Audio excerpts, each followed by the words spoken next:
ಇನ್ನು ಬುಧವಾರ ಚೆನ್ನೈನಲ್ಲಿ ಸದರ್ನ್ ಕೌನ್ಸಿಲ್ ಮೀಟಿಂಗ್ ಅನ್ನ ಅರೇಂಜ್ಮೆಂಟ್ ಮಾಡಲಾಗಿದೆ. ದಕ್ಷಿಣ ಭಾರತದ ಸಿಎಂಗಳ ಜೊತೆ ಅಮಿತ್ ಶಾ ಅವರು ಸಭೆಯನ್ನ ಕರೆದಿದ್ದಾರೆ. ಈ ಸಭೆಯಲ್ಲಿ ಕರ್ನಾಟಕ, ತಮಿಳುನಾಡು ಸಿಎಂಗಳು ಭಾಗಿಯಾಗ್ತಿದ್ದಾರೆ. ಡಿಕೆ ಶಿವಕುಮಾರ್ ದೆಹಲಿಯಿಂದ ತಮಿಳುನಾಡಿಗೆ ತೆರಳುವಂತಹ ಸಾಧ್ಯತೆ ಇದೆ. ಸಭೆಯಲ್ಲಿ ಕಾವೇರಿ ವಿಚಾರದ ಬಗ್ಗೆ ಚರ್ಚೆ ಮಾಡುವಂತಹ ಸಾಧ್ಯತೆ ಇದೆ.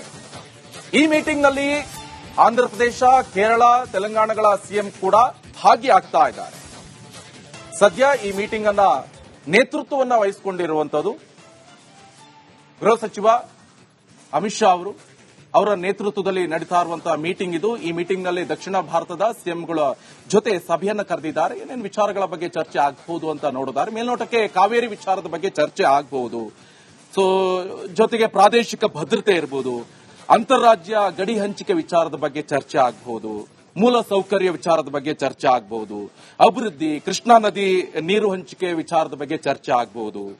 ಸಾಕಷ್ಟು ಅಜೆಂಡಾಗಳನ್ನ ಇಟ್ಕೊಂಡು ಗೃಹ ಸಚಿವ ಅಮಿತ್ ಶಾ ಅವರ ನೇತೃತ್ವದಲ್ಲಿ ಸಭೆಯನ್ನ ಮಾಡಲಾಗುತ್ತೆ.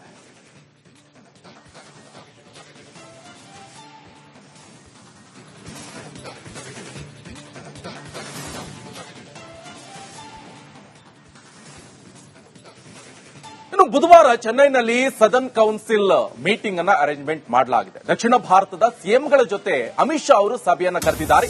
ಈ ಸಭೆಯಲ್ಲಿ ಕರ್ನಾಟಕ, ತಮಿಳುನಾಡು ಸಿಎಂಗಳು ಭಾಗಿಯಾಗ್ತಿದ್ದಾರೆ. ಡಿಕೆ ಶಿವಕುಮಾರ್ ದೆಹಲಿಯಿಂದ ತಮಿಳುನಾಡಿಗೆ ತೆರಳುವಂತಹ ಸಾಧ್ಯತೆ ಇದೆ.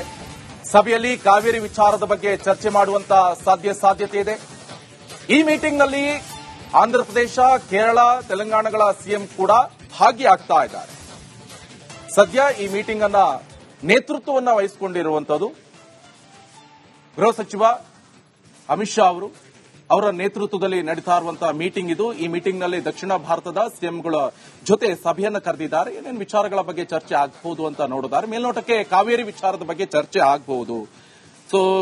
ಜೊತೆಗೆ ಪ್ರಾದೇಶಿಕ ಭದ್ರತೆ ಇರಬಹುದು, ಅಂತಾರಾಜ್ಯ ಗಡಿ ಹಂಚಿಕೆ ವಿಚಾರದ ಬಗ್ಗೆ ಚರ್ಚೆ ಆಗಬಹುದು, ಮೂಲ ಸೌಕರ್ಯ ವಿಚಾರದ ಬಗ್ಗೆ ಚರ್ಚೆ ಆಗಬಹುದು, ಅಭಿವೃದ್ಧಿ, ಕೃಷ್ಣಾ ನದಿ ನೀರು ಹಂಚಿಕೆ ವಿಚಾರದ ಬಗ್ಗೆ ಚರ್ಚೆ ಆಗಬಹುದು.